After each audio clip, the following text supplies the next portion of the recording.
कृष्णा बाल विद्या मंदिर inter college Mangupura के यूट्यूब चैनल का आप सभी का स्वागत है। मैं शैलेंद्र कुमार आज कक्षा 12 के अंतर्गत ठीक है बही खाता तथा लेखा शास्त्र में अपना पार्ट चल रहा था। कौन सा? थर्ड पार्ट चल रहा था साझेदारी का। इसमें है साझेदार द्वारा अवकाश ग्रहण अथवा मृत्यु। यदि हम पूर्व जानकारी की बात करें तो इससे पहले हम लोग साझेदार का सामान्य परिचय, उसके बाद नए साझेदार का प्रवेश, ठीक है, इससे संबंधित थ्योरी के क्वेश्चंस कर चुके हैं और इससे संबंधित क्रियात्मक प्रश्नों भी हमने हल करके भेजे और आप लोग सब उसे कर चुके हैं। तीसरा पार्ट है इसमें साझेदार द्वारा अवकाश ग्रहण अथवा मृत्यु। अवकाश ग्रहण के बारे में पिछले वीडियो में ही बताया था हमने आपको और इसकी PDF भी बनाकर आपको भेजी गई थी। अवकाश ग्रहण का मतलब पता है आपको क्या? जब पुराने साझेदारों में से कोई एक साझेदार किसी भी कारण से मतलब अगर बीमार हो गया है तो ठीक है, या आपस में कोई झगड़ा हो गया है तो फर्म से अगर वो ठीक है निकल जाता है ठीक, तो उसे ही साझेदार द्वारा अवकाश ग्रहण करना कहते हैं। ठीक है ना। अवकाश ग्रहण करने के लिए मैंने बताया था आपको कि अवकाश ग्रहण करने के लिए जिस तारीख को साझेदार अवकाश ग्रहण कर रहा है हम उस तारीख तक का उसका पूरा खाता बनाते हैं और ये देखते हैं कि उसका कितना बैलेंस है और उसका भुगतान उसे कर दिया जाता है। खाते बनाने का तरीका उसी प्रकार का है जैसे नए साझेदार के प्रवेश के समय हमने खाते बनाए थे। पहला खाता वही रिवैल्यूएशन अकाउंट, संपत्ति के मूल्य में कमी वृद्धि होती है। उसके बाद पूंजी खाते और उसके बाद क्या बनाता है? Balance sheet. उससे पहले एक रोकड़ खाता भी आप बना सकते हैं कि फर्म की पूंजी जो बचा हुआ शेष है वो कितना है। ठीक है, तो देखिए क्वेश्चन देखते हैं। क्वेश्चन है इस प्रकार, एक फर्म में A, B और C समान साझेदार हैं। समान मतलब A, B, C समान का मतलब है तीनों का अगर लाभ होता है तो बराबर बांटा जाएगा और हानि होती है तो उसे भी बराबर बांटा जाएगा। उनका चिट्ठा किस प्रकार का है? पूंजी A की 16,000, B की 13,200 रुपये और C की है 16,000। ठीक, लेनदार 14,000 रुपये के हैं। रकम रोकड़ जो है 2,800 रुपये की है। विनियोग 16,000 रुपये के। देनदार 18,000 रुपये के हैं। संयंत्र एवं मशीन 14,000 रुपये की है और भूमि भवन कितने का? 8,400 का। समायोजनों में क्या करते हैं? 1 जनवरी को A ने अवकाश ग्रहण किया है। किसने अवकाश ग्रहण किया है? A ने। ठीक है, और शर्तें क्या अवकाश ग्रहण की? भूमि और भवन का मूल्य 12,200 रुपये, संयंत्र मशीन का मूल्य 13,000 रुपये जब वो अवकाश ग्रहण कर रहा है और विनियोग का मूल्य 18,000 रुपये है। ये कब मूल्य है? जब A फर्म से अवकाश ग्रहण कर रहा है तो। और फिर कहते हैं ख्याति का मूल्य कितना है? 21,000 रुपये निर्धारित हुआ है। मतलब फर्म की ख्याति का कुल मूल्य जो है वो 21,000 रुपये निर्धारित हुआ है। नंबर 3, A ने विनियोग नए मूल्य पर लेना स्वीकार कर लिए हैं। B ने 8,000 रुपये अतिरिक्त पूंजी फर्म में लगाई है और A को उसका देय राशि का भुगतान कर दिया गया है। और क्वेश्चन क्या कहना है? आवश्यक खाते बनाइए। जब आवश्यक खाते की बात है तो सबसे पहले हम क्या बनाते हैं? मैंने बताया था आपको रिवैल्यूएशन अकाउंट। रिवैल्यूएशन अकाउंट वैसे ही बनता है जैसे लाभानी खाता बनाया जाता है।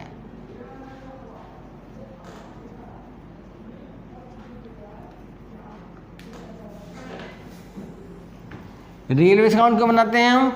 अगर संपत्ति के मूल्य में कमी और वृद्धि होती है नए साझेदार के प्रवेश पर, ठीक है, या अवकाश ग्रहण करने पर, तो हम सबसे पहले पुनर्मूल्यांकन खाता या रिवैल्यूएशन अकाउंट बनाते हैं। इसके कॉलम में पहला होगा पर्टिकुलर और ये अमाउंट और क्रेडिट में पर्टिकुलर और ये अमाउंट।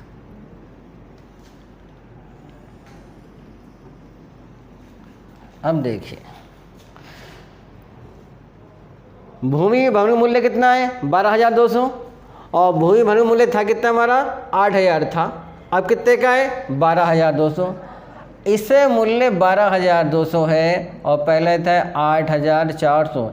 इसका मतलब क्या हुआ, 12 में से जाएगा 8 बचेगा, 11 में से 8 तो 3, इसका मतलब 3,800 रुपये भूमि और भवन का मूल्य बढ़ गया है। मैंने बताया था संपत्ति को मूल्य में वृद्धि की तो कहाँ लिखेंगे, क्रेडिट साइड में। तो यहाँ क्या लिखेंगे, वाई लैंड एंड बिल्डिंग,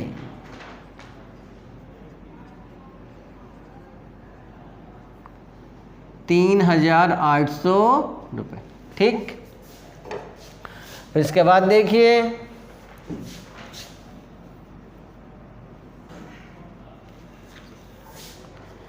संयंत्र एवं मशीनरी का मूल्य कितना है 13,000 रुपये। कितना 13,000। संयंत्र है कितने का 14,000 रुपये का था। 14,000 रुपये का संयंत्र था, अब मूल्य है इसका 13,000। इसका मतलब ये हुआ कि प्लांट एंड मशीनरी में 1,000 रुपये की कमी हो गई। तो यहाँ लिखेंगे to plant and machinery,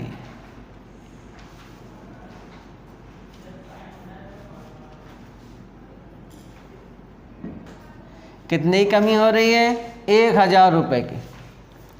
next करें, खयाती रिवरेज अकाउंट में आती नहीं है, पता है आपको।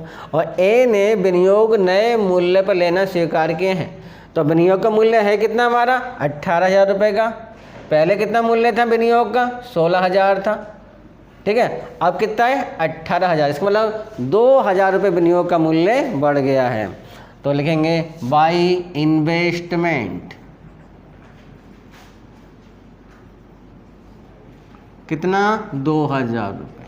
ठीक है, सारी समायोजनाएँ पूरी करने के बाद हम ये देखते हैं कि रिवेशन अकाउंट का बैलेंस डेबिट का अधिक है या क्रेडिट का अधिक है।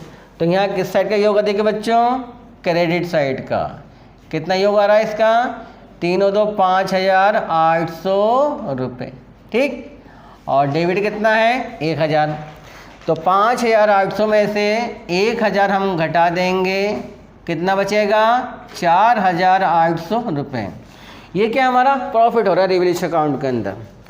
हमें पता है कि ए बी और सी जो फर्म में क्या है समान साझेदार हैं, इसलिए जो लाभ 4,800 रुपये का है ये तीनों साझेदारों में बराबर बराबर बांट दिया जाएगा। तो यहाँ लिखेंगे टू प्रॉफिट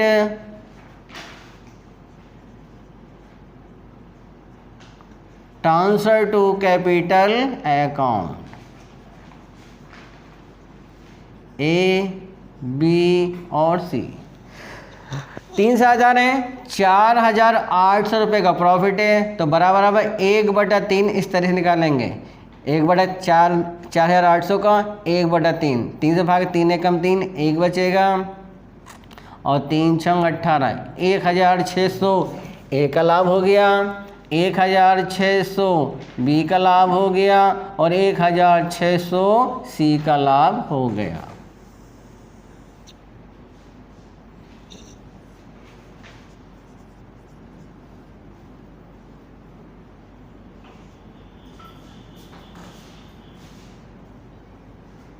ठीक है, ये था हमारा revaluation account.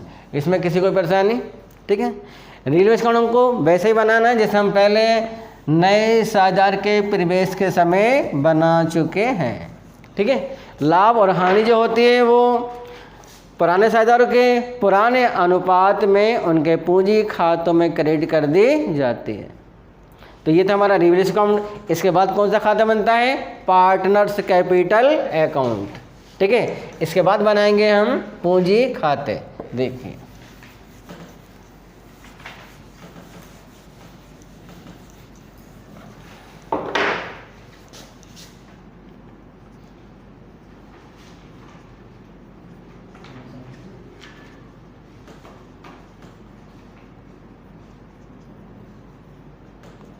Partners capital account 3 साझेदार हैं। ठीक है, तो तीनों का खाता बनेगा, ए का, बी का और सी का। ऐसी डेबिट में ए बी और सी।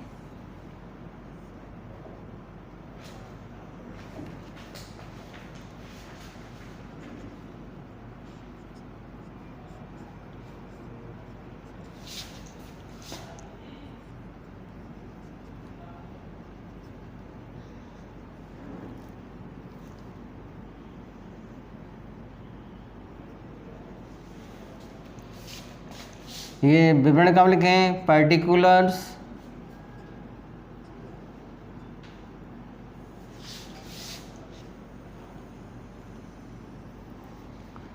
क्रेडिट साइड में, पर्टिकुलर्स मतलब विवरण, ये डेबिट साइड होती है और ये हमारी कौन सी होती है? Credit side. तो पूंजी खातों में सबसे पहले देखेंगे ए और बी और सी की पूंजी कितनी है? 16,000, 13,200 और 16,000। सबसे पहले लिखेंगे by balance B D.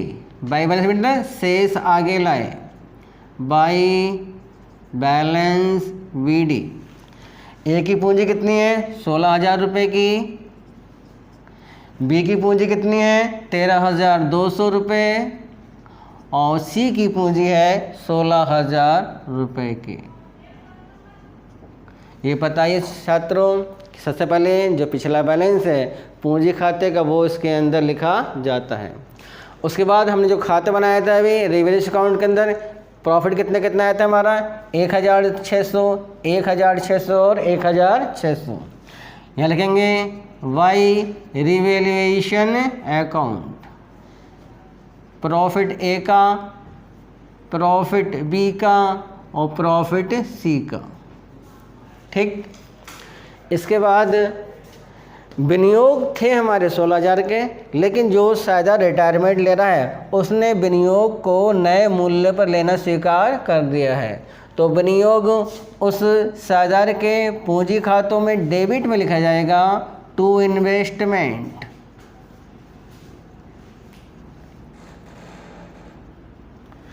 Retirement कौन ले रहा है?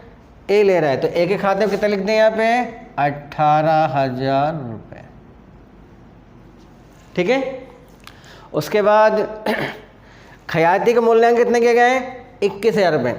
21,000 जो खयाती है वो पूरी फर्म के खयाती है और जो पार्टनर रिटायरमेंट को ले रहा है हमारा ए। ठीक है। तो 21,000 जो हमारी खयाती है उसके अंदर जो साझेदार रिटायरमेंट ले रहा है उसका भाग कितना होगा? तो 21,000 का 1/3 निकाल लेंगे हम। 21,000 का 1/3, 1/3 भाग 3 सत्ते 21। तो ए के हिस्से की खयाती कितनी हो गई? 7,000 रुपये हो गई। ए के हिस्से की खयाती कितनी हो गई? 7,000 रुपये। और 7,000 रुपये जो खयाती है वो पुराने साझेदार, पुराने, क्योंकि नए जो पुराने साझेदार हैं, ठीक है, उसके बाद उनका नया अनुपात नहीं दे रखा है, इसलिए जो पुराना अनुपात है उनका उसी अनुपात में वो गुडविल को वहन करेंगे। ठीक है। और गुडविल की एंट्री होगी, गुडविल की एंट्री होगी इसके अंदर B capital account debit, C capital account debit to A. क्या एंट्री करेंगे? बी कैपिटल अकाउंट डेबिट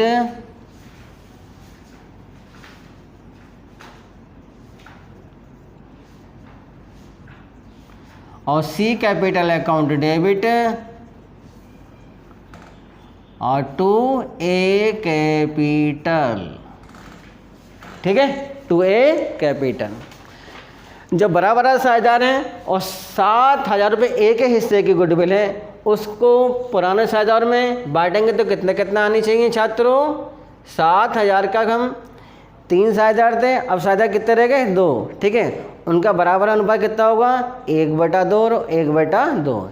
जब 3 साझेदार है तो अनुपात कितना बराबर? 1/3, 1/3 और 1/3। अब बचे हुए 2 कितना होगा उनका? 1/2 और 1/2। तो 7,000 का 1/2 निकालें कितना आएगा? 3,500 रुपये। ठीक है। ये बी के लिए और सी के लिए भी होगा। 7,000 का 1/2 भाग निकालेंगे कितना होगा? 3,500। तो 3,500 इसके खाते में, 3,500 सी के खाते में और क्रेडिट में कितना हो जाएगा? ये 7,000। इसका देखा लेखा कैसे किया जाएगा पूंजी खातों में? यहाँ क्या लिखेंगे? To A capital. ठीक है। और अमाउंट क्या में डालेंगे? बी और सी में। 3,500 इसमें और 3,500 सी के खाते में। और क्रेडिट में क्या लगेंगे? बाई वी कैपिटल और बाई सीज कैपिटल। अमाउंट क्या में लिखा जाएगा? एक एक पूंजी खाते में 3,500 रुपये और 3,500 रुपये। ये बात थी गुडविल की। ज़रा गुडविल को दोबारा समझ लीजिए छात्रों, बड़े इम्पोर्टेंट है ये, ठीक है। क्वेश्चन में करें कि खयाती का मूल्य कितना है? 21,000 रुपये। 21,000 मूल्य खयाती ये पूरी फर्म का है, इसलिए हम उस जो सायदा रिटायरमेंट ले रहा है उसके हिस्से की खयाती देखें कितनी है? 7,000 रुपये निकल के आ रही है। 21,000 का 1/3 भाग हमने निकाला तो, ठीक है। ये खयाती की राशि को जो बचे हुए साझेदार हैं अपने अनुपात में इसको खरीदेंगे, ठीक है। इसलिए उनके खातों में डेबिट होगा और इसके खाते में क्रेडिट कर दिया जाएगा। तो खयाती हो गई, विनियोग हो गया। अच्छा, बी ने 8,000 रुपये अतिरिक्त पूंजी लगाई है, ठीक है। तो हम एंट्री करेंगे cash account debit to B. तो यहाँ लिखेंगे बाई कैश अकाउंट और बी के खाते में कितना लिख देंगे? 8,000 रुपये, ठीक। केवल बी के खाते में लिखे जाएंगे।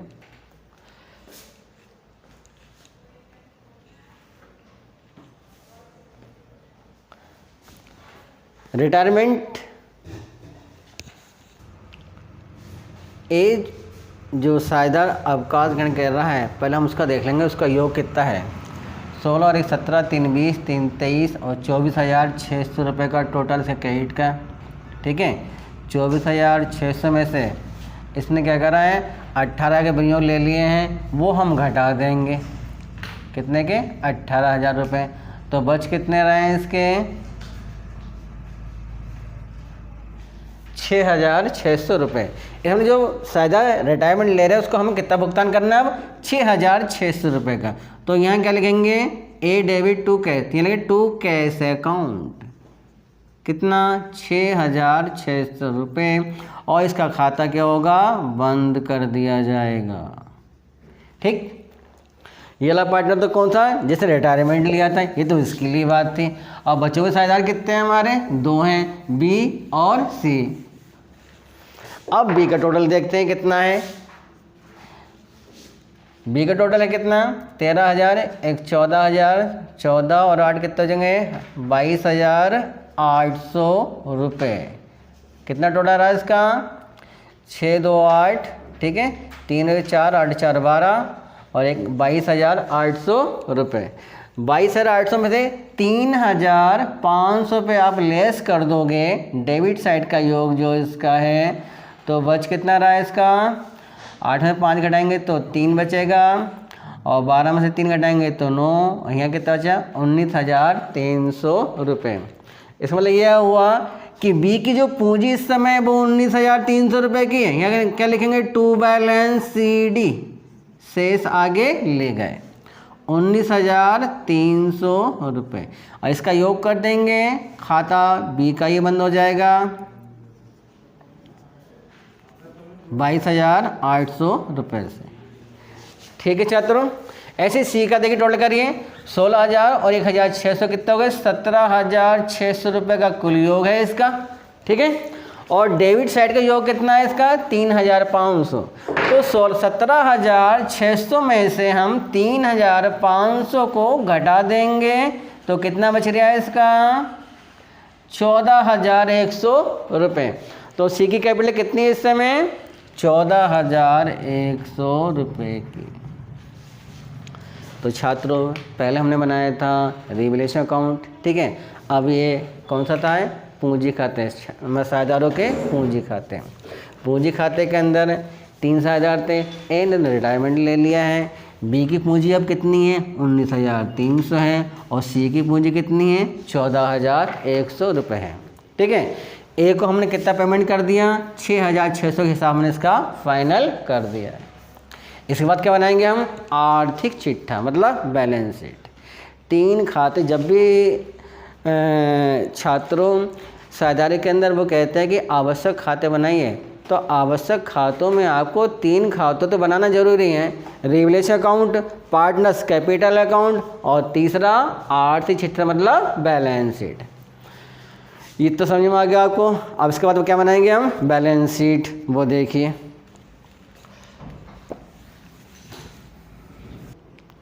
तो अब हम बनाना है क्या, बैलेंस शीट, मतलब आर्थिक चिट्ठा। मतलब कहने का यह है छात्रों कि ए के अवकाश ग्रहण करने के बाद जो बचे हुए साझेदार हैं उनके हम क्या करेंगे, उनकी बैलेंस शीट बनाएंगे। बैलेंस शीट से पहले एक चीज़ और हमें देखना है कि हमारे पास कैश कितना था, 2800 हमारे पास कैश था। ठीक है, हमने जो साझेदार रिटायरमेंट ले रहा है उसको 6600 रुपये का हमने भुगतान भी कर दिया है। ठीक है, उससे हम पहले ये निकाल लेंगे कैश अकाउंट बना के कि इस समय हमारे पास नगद रुपया कितना है। तो उसके लिए हम एक कैश अकाउंट बनाएंगे और सबसे पहले इसमें कैश अकाउंट क्या लिखेंगे, टू बैलेंस BD 2800 रुपये हमारे पास पहले के थे। नए साझेदार जो हमारा बी साझेदार था वो 8000 रुपये लेके आया था, तो हम क्या एंट्री करेंगे, cash account debit to B capital. तो कैश अकाउंट में क्या लिखेंगे, टू बी वीज कैपिटल अकाउंट। कितने रुपए लेके आ रहा है ये, 8000 रुपये। जो साझेदार रिटायरमेंट ले रहा है उसका हमने कितना भुगतान करा है, 6600 रुपये का। तो हमने क्या एंट्री करी होगी, A capital account debit to cash. तो कैश अकाउंट में क्रेडिट साइड में हम कितने लिखेंगे, बाई एज कैपिटल अकाउंट। हमने भुगतान कितना करा, 6600 रुपये का। अब इसका कैश अकाउंट का बैलेंस निकालेंगे, 2800 और 8 ऐड करेंगे तो 10800 रुपये। और 10800 में से हम क्या करेंगे, 6600 रुपये को घटा देंगे तो कितना बच रहा है हमारे पास, 4200 रुपये। इसका मतलब ये हुआ कि इस समय हमारे पास नगद में कितने बाकी हैं, 4200 रुपये। इसको लिखेंगे बाई बैलेंस CD 4200 रुपये और इसका योग कर देंगे 10800 रुपये। ये खाता बनाना वैसे ज़रूरी तो नहीं है कैश अकाउंट, लेकिन कैश निकालने के लिए आप रफ पे भी इसे बना सकते हैं। ठीक है, अब देखिए बैलेंस शीट की बात आती है। लायबिलिटी पता है आपको, लायबिलिटी क्या लिखा जाता है, जितने लेनदार हैं, जितना भुगतान करना होता है और जितनी पूंजी शेष साझेदारों की है उसको हम लायबिलिटी इसके अंदर लिखेंगे। देखिए लेनदार कितने के हैं, 14000 रुपये के हैं। लेनदार के मूल्य में ना तो वृद्धि हुई है और ना कमी हुई है, इसलिए लेनदार को लायबिलिटीज के अंदर एज इट इज ऐसे लिखेंगे, क्रेडिटर्स अकाउंट। क्रेडिटर्स कितने के हमारे, 14000 रुपये के। और कैपिटल अकाउंट, अभी हमने जो पूंजी खाते बनाए थे, अब 2 साझेदार बचे हुए हमारे बी और कौन सा है दूसरा, सी। बी की कैपिटल कितनी थी, 19300 रुपये की। और सी की कैपिटल कितनी थी, जो पूंजी खाता हमने बनाया था, 14100 रुपये की। इसका योग करके यहाँ लिख दिया जाएगा 33400 रुपये। ठीक है, अब एसेट्स की बात आती है। एसेट्स में नगद रुपए कितने हैं, 4200, लिखेंगे कैश अकाउंट 4200 रुपये। ठीक, उसका विनियोग 16000 के थे, नए साझेदार ने तो 28 में ले लिया है, तो विनियोग का मूल्य कुछ नहीं है, इसलिए विनियोग को इसके अंदर नहीं लिखा जाएगा। देनदार कितने के हमारे, 18000 रुपये के हैं। देनदार का मूल्य ना कमी हो रही है ना वृद्धि हो रही है, तो सन्ड्री क्रेडिटर्स पूरे ऐसे लिख दें, सन्ड्री डेटर्स एसेट्स के अंदर ऐसे ही लिख दिए जाएंगे। कितने के हैं ये, 18000 रुपये के। ठीक, उसके बाद प्लांट और मशीनरी कितने की है, 14000 की थी। और इसके अंदर अब मूल्य कितना है इसका, 13000 रुपये का। तो 1000 रुपये इसमें ह्रास लग गया है, तो क्या लिखेंगे, प्लांट एंड मशीनरी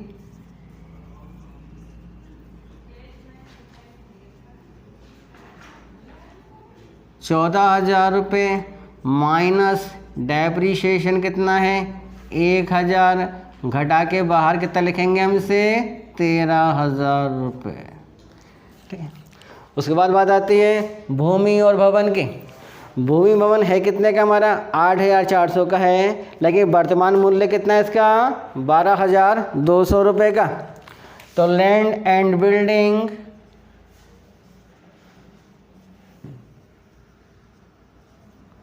कितने की है 12,200 रुपये इसके अंदर लिख दिया जाएगा।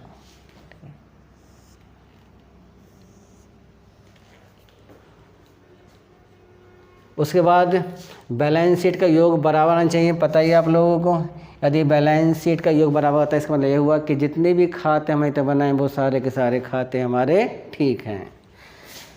सबसे पहले लाइबिलिटीज का योग करते हैं, कितना टोटल आ रहा है 4 और 3 7, 3 और 1 47,400 रुपये। ऐसे एसेट्स का हम योग करेंगे 0 0, 2 और 2 4, 8 और 4 12 और 3 15 और 2 17 का 7 से लगा 1 2 3 और 1 4। बैलेंस शीट 47,200 लाइबिलिटीज का योग है और 37,200 हमारे कितना है एसेट्स का योग है। ये रिटायरमेंट का पहला क्वेश्चन था। मैंने आपको पहले ही बताया छात्रों कि रिटायरमेंट के अंदर खाते हमें वैसे ही बनाने हैं जैसे हमने साझेदारी 2 के अंदर नए साझेदार के प्रवेश के समय बनाए थे। सबसे पहले रिवलेशन अकाउंट, उसके बाद पार्टनर्स कैपिटल अकाउंट और उसके बाद बैलेंस शीट। बैलेंस शीट का योग आना जरूरी है बराबर। ठीक है, इससे ये सिद्ध होता है कि सारे खाते हमारे ठीक हैं। तो मैं आशा करता हूँ कि ये क्वेश्चन आपको समझ में आया होगा।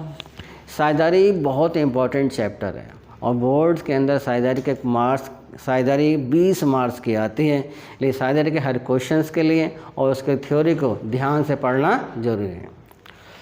तो मुझे उम्मीद है कि आप सभी लोग घर पे स्वस्थ और तंदुरुस्त होंगे। ठीक है, और पढ़ाई तो कर ही रहे हैं आप लोग, ऐसे ही पढ़ाई करते रहिए। इसका PDF आपको भेज दिया जाएगा। थैंक यू, धन्यवाद।